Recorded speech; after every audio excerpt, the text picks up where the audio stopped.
So the Indie World presentation for March of 2020, which of course talks about new indie games coming to the Nintendo Switch, just wrapped up. And really one of the more exciting things about this is the fact that, well, it's the first part of the prophecy. A few days ago on the channel, we talked about how there were heavy rumors about an Indie World Direct coming this week, and of course a standard Nintendo Direct coming next week. So it seems like the first part is now done. The Indie World games have been presented and we now know about them. So does that mean that a Nintendo Direct is coming next week? I guess time will tell. But for this video, I want to focus on all of the games that were talked about in the Indie World Direct, basically share my thoughts on them and see why they may or may not interest you.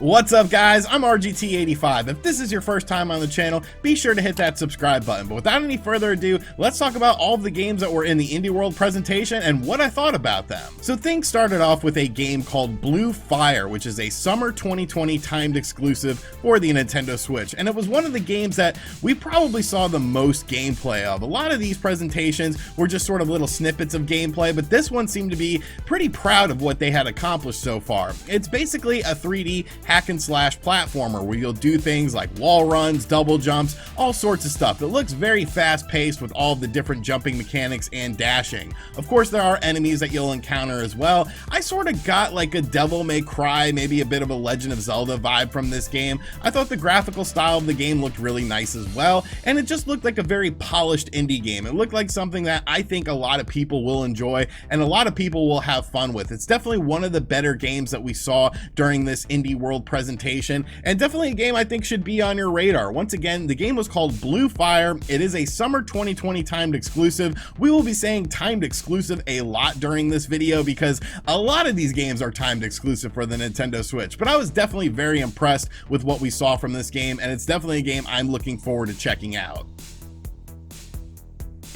The next game was surprisingly a game we just talked about on Saturday on the channel, one of the forgotten games that was coming to the Nintendo Switch in 2020, and that is Baldo. Now, Baldo is probably the best looking game that we saw, period, during this Indie World presentation, and I don't even think it's fair to like think of it as a standard indie game because this game has a lot of presentation going into it. It looks absolutely beautiful. It looks like a game like Ni no Kuni. It's an action adventure game in which you go into different dungeons and you're solving puzzles and things and combating enemies. It just looks absolutely gorgeous. I cannot wait to play this game. I think this game could be one of the best games of 2020 just based on everything that we've seen so far from it. I do wish they would have showed a little bit more new stuff. A lot of that stuff was pretty much reused stuff from the original trailer that we got about 8 months ago for Baldo. There was some newer stuff in there that I did notice though, but I think this game is going to be an absolute gem, a potential hidden gem. I hope this game gets a physical release at the end of the day as well, because this game just oozes charm, it oozes style, and it looks like it's just going to be absolutely awesome. I am super stoked for Baldo.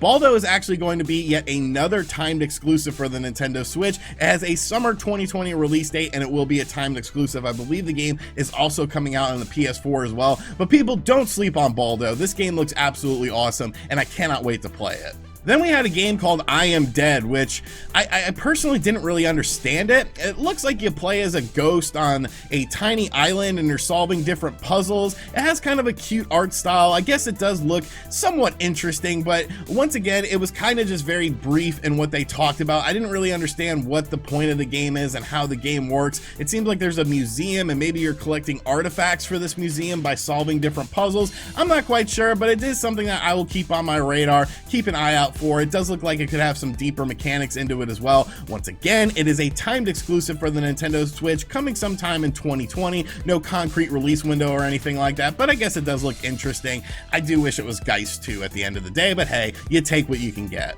Another timed exclusive in late 2020 for the Nintendo Switch is a game called Bark. Now, Bark is a side-scrolling shooter in which you play as one of 4 different animals. It has a emphasis on local co-op play. They did not say if there was going to be any sort of online play. It looks like a couch co-op game where you're just blasting through different waves of enemies. I think the art style looks nice. Everything looks very frantic and fast-paced. Of course, there will be different level ups and power-ups that you can do to upgrade your ship and upgrade your weapons and things like that. It's done by the people who did Adventures of Pip, which was a game that I really enjoyed for the Wii U. I'm not even sure if it came out on the Nintendo Switch. It might have, but I remember Adventures of Pip was a really fun game. So I do have confidence that this will end up being a really solid game. game. I don't know if I'm going to play it. I kind of am burnt out on vertical shooters, but it does look pretty decent. And once again, that is a late 2020 timed exclusive for the Nintendo Switch.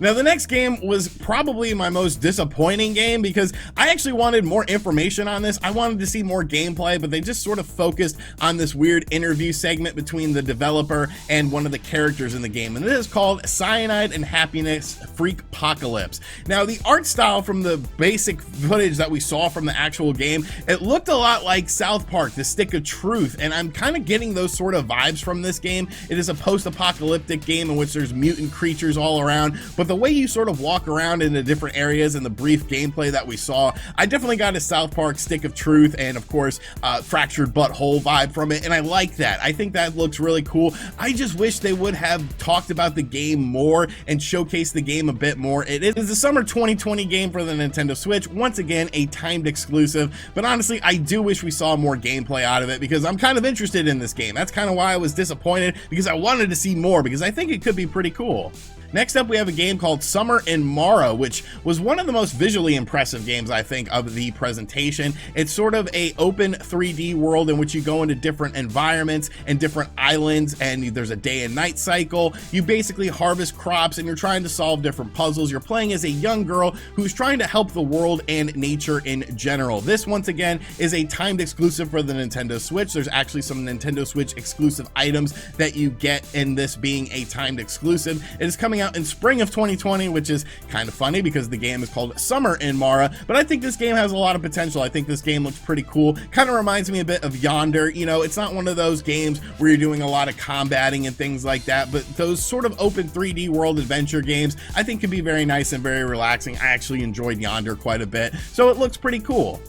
Next up, we have a game called Quantum League, which I kind of didn't understand it, but I like what we saw. I thought it sounded pretty cool on paper. Just how it's actually going to work is kind of, I'm not quite sure. So it's a first-person shooter, but there's a time travel aspect. You're basically playing a first-person shooter in an online competitive setting, but you have basically people that are clones that mimic your actions in this game. So there's multiple people on the map, but really it's just a sort of one-on-one sort of first-person shooter game where these clones you can manipulate via time travel and have them do things to sort of draw your enemy in order to take them out. The graphics of the game, it looked like it was in a Pokemon arena to me. Like, I thought that was kind of weird. Of course, you have all these guns and stuff like that, but I thought the game looked pretty cool. I definitely want to get some more information on it. It is a late 2020 release for the Nintendo Switch, but you know, first-person shooters are always fun, and I think this time travel mechanic could be pretty interesting.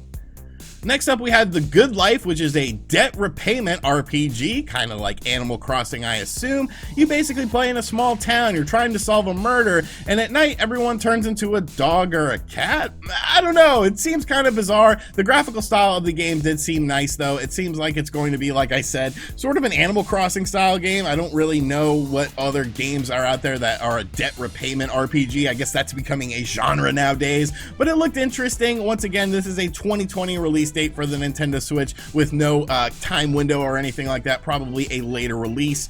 And then we had a game from Hello Games called The Last Campfire. Now, if Hello Games, it sounds familiar to you, well, it should. They, of course, did No Man's Sky. Now, The Last Campfire, it has an interesting art style. It's basically a 3D puzzle game. It's a very emotional game and things like that. The music that was playing during the Indie World presentation was very emotional stuff. It looks like you bring people back to life who have turned into stone around this campfire. I'm assuming doing things like beating different dungeons will allow you to turn these people back into humans or whatever the sort of creature they are. Basically, it looks like they're stone creatures, and as the campfire gets bigger, you bring more people back to life. It looks kind of interesting. It is a summer 2020 game. I did think it was kind of funny, though, that the announcer for the Nintendo Indie World presentation did mention that this was coming to us from No Man's Sky's team. Obviously, No Man's Sky was a game that was sort of teased for the Nintendo Switch. Some people thought it was going to come, some people didn't. It doesn't look like it will be coming anytime soon. I'm not sure how this game will be perceived. I think it looks decent enough, but I feel like a lot of people still kind of have a negative connotation about Hello Games in general.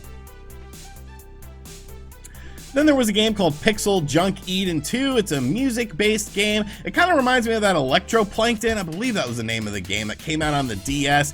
It's not really a game I'm super interested in. I'll show you guys the gameplay footage here. Maybe you will be interested in the game. I'm sure the music in it will be really good though, because it has like a techno soundtrack. That is a summer 2020 game. The next game was a game called Feria, which is a card game, and I don't play card games, but you might like it, so I wanted to talk about it very briefly. You have a solo campaign, you have PvP battles, you have online co-op. It looks like a really robust sort of card-based game. I think the game itself has a nice aesthetic. I just don't get into these games, so it did absolutely nothing for me, but this game will be coming out actually this month in March of 2020, so if you like card-based games, you might be interested in it. And then we had a game called Eldest Souls, which is a top-down Dark Souls-like game where you're basically doing a boss rush battle against big boss creatures. It has some customization elements into it as well, so you can customize your character. It is one of those big boss rush battle games, though. It seems to be becoming more and more prevalent in the gaming scene. I think it looks okay, but those games can just be very frustrating to me, so I probably won't play it.